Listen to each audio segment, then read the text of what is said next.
Bonjour Franck Darcel, merci Bonjour. d'avoir accepté cette interview qui a pour but de cerner votre programme pour mieux comprendre pourquoi vous feriez un bon maire de Rennes. Juste pour vous resituer, donc vous êtes tête de liste de Rennes-Bretagne Europe et Oui. sans étiquette. Oui, en tout cas, personne n'est adhérent d'un mouvement ou d'un parti qui aurait son siège hors de Bretagne.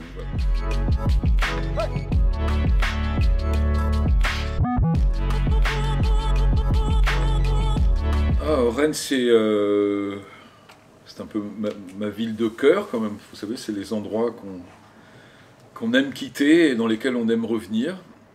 Et c'est difficile de faire la part des choses entre ce que vous a apporté une ville au travers de votre vécu et de prendre du recul après. Moi, je suis arrivé à Rennes en 75, j'ai des attaches profondes dans cette ville et j'y suis profondément attaché, mais j'aimerais qu'elle soit, qu'elle rayonne plus, évidemment. C'est aussi pour ça que je me présente. Je pense qu'à Rennes, il y a, voilà, si on doit la qualifier, on va dire, c'est une ville authentique.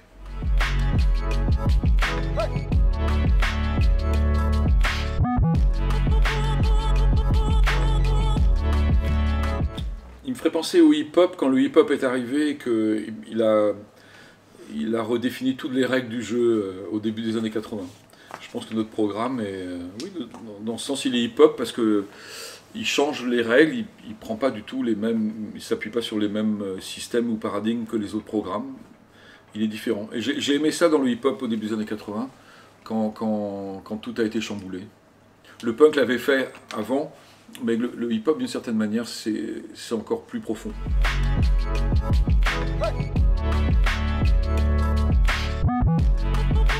Pour moi, la respiration des cafés-concerts, elle est très importante. Et on avait déjà proposé que ce soit la mairie, parce que ce n'est pas des gros travaux, ce sont des travaux importants que les cafés-concerts ne peuvent pas assumer. À mon sens, la mairie doit assumer 80% des travaux d'insonorisation. Il ne faut pas que ces cafés-concerts meurent. C'est une richesse de Rennes et la tradition, on va prendre la terminologie anglaise, mais l'existence des pubs rock, c'est une tradition bretonne en fait. Il y en a partout, il y en a toujours eu.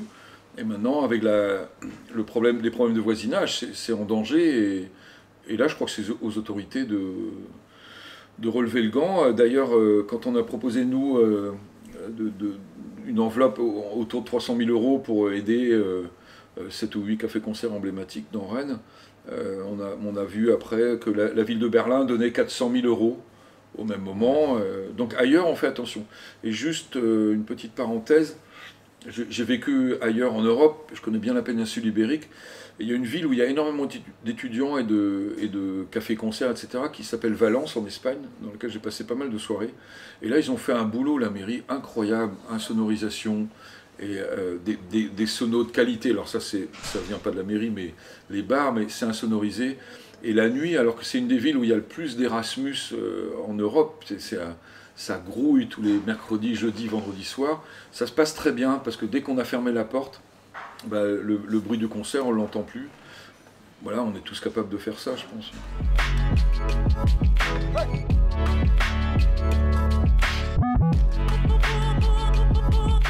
En préalable, je dirais que dans un système aussi cadré et parfois coercitif qu'est la République française en termes d'entreprise tous ceux qui ont essayé de monter, de passer au statut d'entreprise, savent ce que c'est l'URSSAF, etc. L'association, tant qu'elle n'emploie pas de personnes, elle peut en employer aussi, c'est quand même une respiration. C'est le moment où, dans cette République très étatique, il y a un moyen de respirer, de construire quelque chose avec les autres et de se tourner vers le public aussi. J'ai travaillé pour des labels de musique associatifs, j'ai cherché du mécénat pour une autre association. C'est un milieu que je connais bien et il faut absolument préserver ça. Parce que sinon, c'est l'oxygène qui va manquer pour tout un tas de personnes.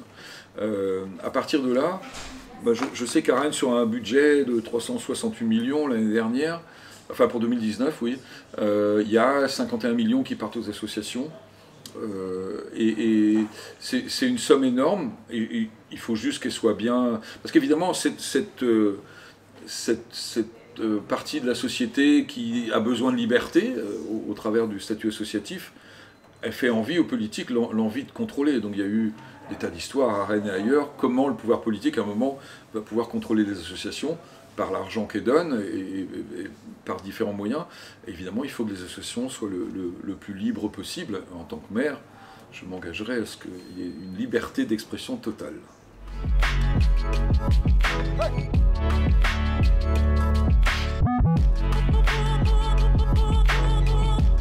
Nous, sur les mesures d'exonération, on a proposé dans le projet, et très rapidement, l'exonération totale pour les étudiants. Dès qu'on a une carte d'étudiant, quel que soit l'âge et le niveau de bourse, on a la gratuité totale. Parce que, j'ai eu l'occasion de le dire déjà, mais en fait, le boursier a le droit à des réductions, mais le parcours sur Internet et après par téléphone, je le sais parce que c'est des parents d'amis étudiants qui m'en ont parlé, et des étudiants, est très compliqué. Et à un moment, justement par rapport aux associations, mais là, cette surcharge de démarches administratives, un étudiant, il n'a pas le temps, et ses parents n'ont pas forcément le temps non plus. On a une carte d'étudiant, on a le transport en commun gratuit, c'est simple, et puis ça aide, c'est une bouffée d'oxygène. Les étudiants, on le sait maintenant, est-ce l'effet LGV ou pas, mais se loger en centre-ville, ça va être très compliqué, ça l'est, et puis les étudiants, et les jeunes travailleurs aussi, il ne faut pas les oublier non plus, les foyers de jeunes travailleurs sont aussi en grande difficulté, c'est vraiment cette jeunesse-là qu'il faut aider. Donc sur le logement, il faut aussi prendre des mesures, mais la gratuité des transports en commun pour les étudiants, ça c'est la première mesure évidemment.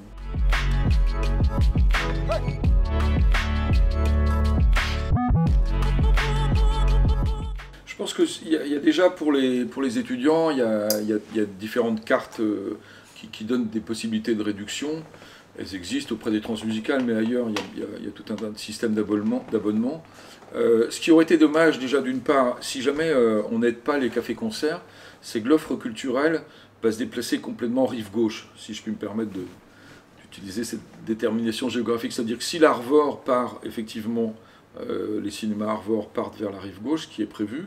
Si les cafés-concerts s'arrêtent, ils sont plutôt rive droite. La rive droite, où il y avait cette vie de café, rue Saint-Michel pour les étudiants, etc., il n'y aura plus... Donc ça c'est très important aussi, la spatialité des propositions culturelles. Et nous, on avait déjà défendu dans la campagne précédente, on aimerait que sur les campus, il y ait aussi plus de propositions. Alors il y a le tambour à Villejean, mais je ne pense pas que ce soit normal ni sain, enfin, ayant été moi-même étudiant à Villejean à la fin des années 70, de devoir quitter le campus pour avoir une activité culturelle réelle. Donc je pense que aussi sur les campus, installer des activités culturelles réelles, ça serait super important. Et au-delà de ça, bon, des systèmes de réduction, mais voilà, je pense qu'une respiration culturelle sur les campus, il y a eu une époque où dans les amphis de Villejean, on voyait des concerts de rock, on voyait des films, il y avait encore des cinémas de quartier, où on voyait des films d'art et essai. Moi j'ai découvert Wim Wenders dans des cinémas de patronage, etc. C'était important pour nous, et ça ne nous forçait pas à venir en centre-ville. On avait toutes ces alternatives, et ça serait bien que ça existe à nouveau. C'est-à-dire la culture, mais pas forcément en centre-ville. Je crois que ça c'est important.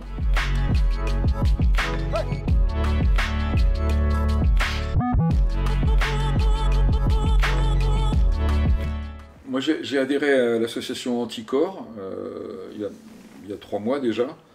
On ne peut pas faire adhérer une liste ou un mouvement, on doit adhérer en personne physique. Et donc je l'ai fait parce que je trouve que le travail d'Anticorps dans ce pays est nécessaire. C'est-à-dire que, là c'est l'affaire Balkany, c'est-à-dire que Balkany, qui aurait dû être inquiété sérieusement depuis longtemps, le préfet ne prend pas de mesures parce que la ville, avec ses largesses vers certaines personnes, est en faillite. Et le préfet aurait dû prendre des mesures depuis longtemps, mais le préfet n'en prend pas, et puis Balkany, et lui, bon, voilà, on n'est pas au tribunal. Sans l'association Anticorps, il ne serait pas à l'ombre à l'heure actuelle. On est dans un pays où la justice est quand même différente, qu'on soit puissants ou pas. Et ça, moi, je trouve ça insupportable. Et donc, adhérer à l'association Anticorps, c'est demander d'abord sur les cumuls. Alors, il y a un peu une limitation des cumuls, mais nous, on veut une limitation des cumuls dans le temps, au moins pour les villes de la taille de Rennes. C'est-à-dire, au bout de 2 mandats d'adjoints et de maires, 2 mandats, on arrête, on fait autre chose, on rentre dans la vraie vie un petit peu après. Les gens qui restent comme ça dans la politique tout le temps, c'est pas évidemment très mauvais pour la démocratie. C'est interdit dans beaucoup de pays en Europe. Donc ça serait une mesure importante. Et éviter les cumuls, parce qu'il existe encore, on a encore des conseillers municipaux qui sont conseillers régionaux. On a adjoints, je veux dire, bon, conseiller municipal c'est une chose, mais adjoints et conseillers régionaux, adjoints et sénateurs. Est-ce que c'est pas se moquer du monde, franchement?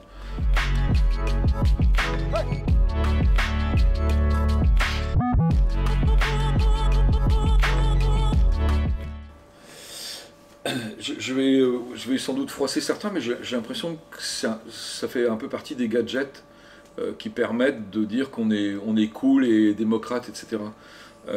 Moi, je suis pour qu'il y ait des vraies consultations, des votations, comme on dit en Suisse, 1 fois par an, sur 2 sujets importants, et que là, les 2 questions soient posées, une par l'opposition, ça pourrait être en octobre, et l'autre par les citoyens.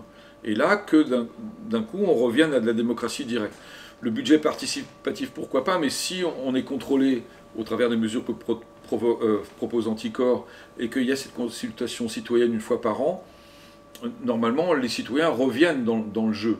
Le budget participatif, pour moi, c'est comme si on donnait un peu un os à ronger. C'est très long, c'est compliqué. Les gens, ils ont parfois autre chose à faire que de préparer des projets. Et je dis pourquoi pas, mais pour moi, il y a des mesures plus urgentes que ça quand même.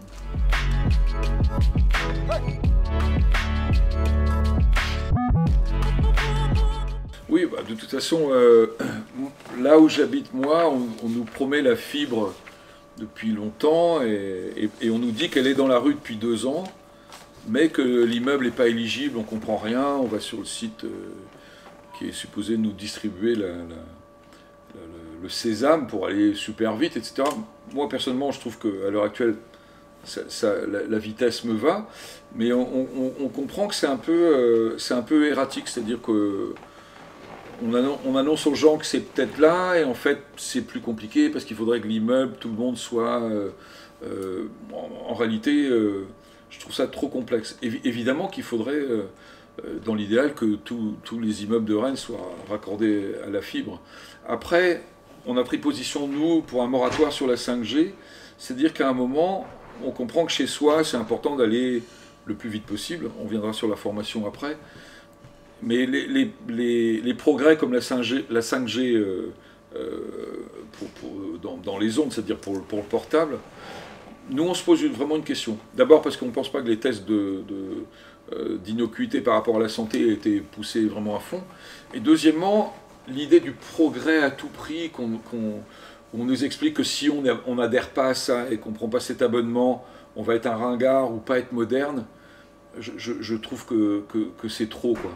Il y a un moment, on a assez, on peut très bien communiquer, et on s'est rendu compte qu'Internet aidait beaucoup, moi je l'utilise beaucoup, et Internet aussi, c'est aussi l'endroit où on peut déverser beaucoup de haine, et ça coupe beaucoup de gens aussi du contact réel. Donc il y a un moment, sur l'idée de progrès et de modernité, il faut quand même qu'il y ait un débat. Après, que tout le monde soit à égalité dans tous les quartiers, évidemment. Et sur la formation, malheureusement, enfin, je connais autour de moi... les gens sont très inégaux vis-à-vis de la pratique d'Internet et de ces nouvelles technologies. Et ça, c'est pas toujours lié à l'âge. Et là, c'est compliqué. Il y a des gens autour de moi qui sont diplômés, brillants, et en fait, Internet, c'est pas leur truc, quoi.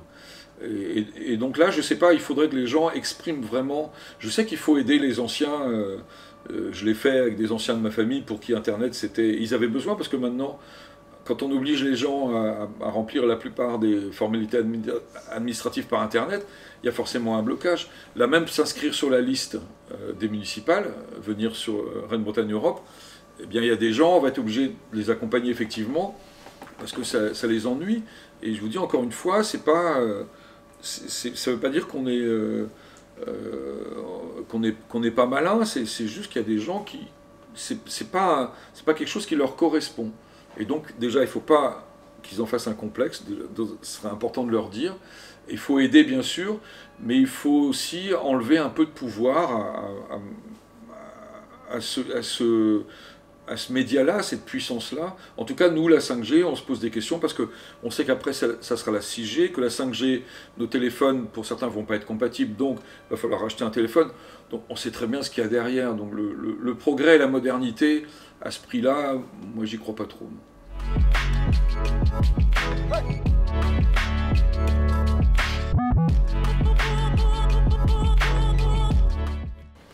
Ça pourrait, bien sûr. Ça pourrait, dans une certaine mesure, la modernité dans le sens premier qui consiste à rationaliser les relations entre l'homme et son milieu ambiant, évidemment que les nouvelles technologies peuvent aider. Mais ça dépend qui est derrière. C'est-à-dire que si derrière, c'est que le 440, on sait bien que ça va être biaisé. Donc il faut quand même un peu réguler ça. Personnellement, je suis ce qu'on appelle un social-libéral, donc je crois à l'économie de marché, mais quand même régulée par certains principes humanistes, quoi. Et donc je crois que l'écologie, évidemment, ne serait-ce que dans pas seulement pour les mesures à prendre, mais dans la faculté de prendre des mesures ou d'observer avec un drone, etc., les nouvelles technologies permettent de se rendre mieux compte de l'état de catastrophe dans lequel on est. Elles aideront aussi à réparer, mais au moins pour faire les bilans, les nouvelles technologies sont incontournables. Et après, évidemment que les gens peuvent aller sur notre site et verront que l'écologie est là, mais nous on parle d'écologie réelle ou d'écologie profonde, c'est-à-dire que le discours habituel des Verts en France, d'une manière générale, pour moi c'est de l'écologie de salon, c'est-à-dire c'est d'abord préserver leurs intérêts, je dirais pas leur poste à eux, mais faire marcher la boutique Europe Écologie Les Verts, et les résultats, au bout d'un moment, je ne les trouve pas... dans Rennes Bretagne Europe, il y a Europe, donc on compare beaucoup avec les autres pays européens, et on a, pour plusieurs personnes dans la liste, eu la chance de vivre ailleurs en Europe, et on voit bien qu'il y a des pays qui sont beaucoup plus pragmatiques par rapport à l'écologie. Et c'est très difficile de se prétendre écologique pour les Verts, quand on a participé au gouvernement Jospin, au gouvernement Hollande, et que sur le nucléaire, on a réussi à rien freiner du tout. Et moi, je suis très anti-nucléaire, je pense qu'il y a des tas d'autres solutions. Et donc, pour moi, on a des écolos qui, sur le nucléaire, ne sont pas... moi, je suis pour que le principe de précaution, on le dit aussi dans notre programme, ne dépende pas encore une seule fois de Paris, puisqu'on a un programme très décentralisateur. Et le principe de précaution, par exemple en Bretagne, par rapport à l'EPR de Flamanville, qui est quand même à vol d'oiseau pas très loin, je suis désolé, mais il y a des tas d'alertes sur les malfaçons à Flamanville. Il y a un moment, une ville comme Rennes, on sait très bien qu'on nous a annoncé que le nuage de Tchernobyl s'était arrêté à la frontière franco-allemande. On sait que c'est pas vrai. Il y a eu des cancers de la thyroïde dans des tas de régions de France qui sont liés au nuage de Tchernobyl. Si le PR pète, Rennes ne sera pas bien. Et donc là-dessus, il faut être en alerte. Pour l'instant, les Verts, là-dessus, ils sont inexistants.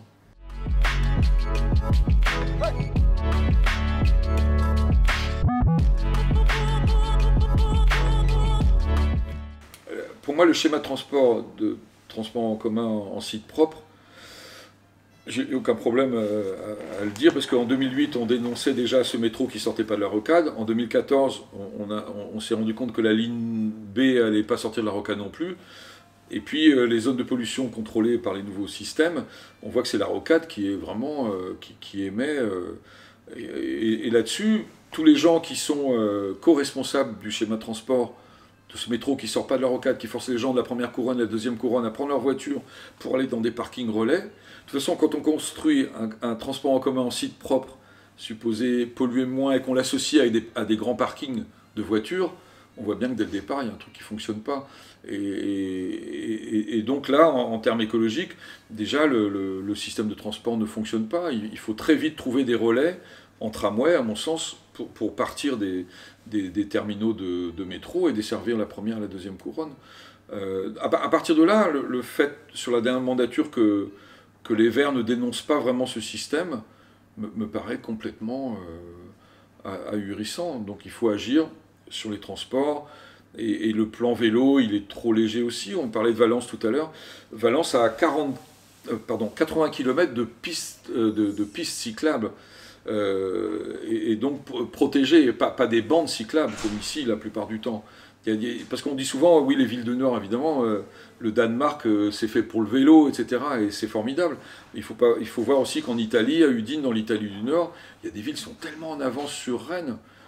Ben voilà, qu'est-ce qui s'est passé, qu'est-ce qu'ils ont fait. Et nous, je pense que le plan vélo, il doit être drastique, il faut y aller, quoi. Il ne faut pas agrandir le plateau piétonnier, évidemment, un peu en centre-ville. Mais le vélo, il faut y aller, il faut arrêter de parler, de manier des concepts. Sur l'écologie, il y a une urgence, et face à tel problème, on agit, quoi. Et je vais finir juste sur une chose, parce qu'on parle de nucléaire, mais au Pays de Galles, et j'ai visité les installations en bateau, je me suis approché, il y a, au large de l'île d'Anglesey, ils ont installé des éoliennes en mer et des hydroliennes, et c'est en train de fournir l'électricité de tout le Pays de Galles. Qu'est-ce qu'on a attendu en Bretagne, quoi? Qu'est-ce qu'on a attendu? Est-ce que Rennes, en tant que capitale de Bretagne, ne doit pas impulser peut-être que ça va s'aller en baie de Saint-Brieuc et être fonctionnel en 2023, et que ça devrait couvrir 800 000 foyers, tant mieux, merveilleux. Mais on a pris un retard incroyable par rapport aux Britanniques.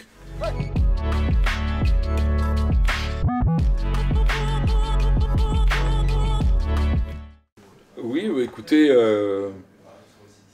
je vous trouve authentique comme la ville de Rennes. Et puis, non, c'est agréable d'échanger dans ces conditions-là, et je vous souhaite longue vie.